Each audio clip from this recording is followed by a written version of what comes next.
Salut, aujourd'hui on va parler des applications concrètes des dérivés. En fait, une dérivée, à quoi ça sert? Ça sert à trouver les variations d'une fonction. Par exemple ici, je te dis que le signe de la dérivée, c'est moins puis plus. Ça correspond typiquement au signe d'une fonction affine dans ce genre-là. Enfin, d'une fonction linéaire ici en l'occurrence. Mais fonctions affines, ça fonctionne aussi. Eh bien, les variations de x vont être pour moins décroissantes et pour plus croissante, avec ici une valeur en x1 qui sera le sommet. Par exemple, f de x pourrait ressembler à ça. Hop. Et puis, donc avec ici la partie décroissante, ici la partie croissante, et ici, ce serait ce point-là qu'on aurait trouvé. Donc, ça c'est l'application concrète. Maintenant, on est parti pour un exemple.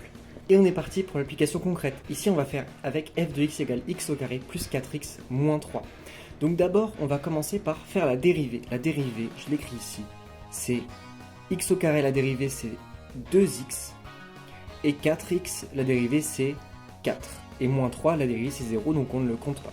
Maintenant, on veut faire le signe de 2x plus 4, donc on commence par trouver quand f' de x est égal à 0.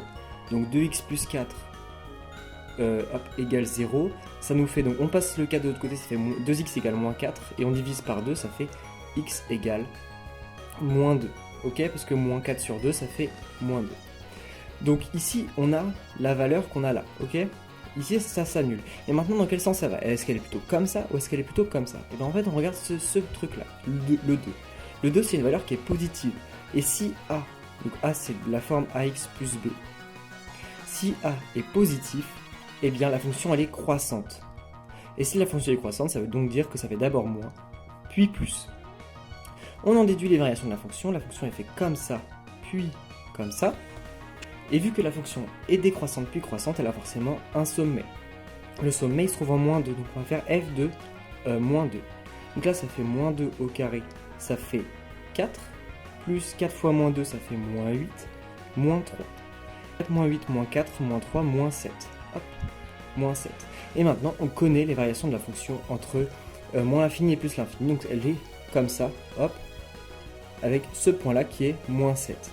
Voilà, j'espère que ça t'a plu. Cette application concrète, c'est vraiment une application un peu basique. Vous trouverez des trucs plus difficiles en cours, mais c'est toujours hyper important de le savoir et de savoir l'appliquer pour n'importe quel F.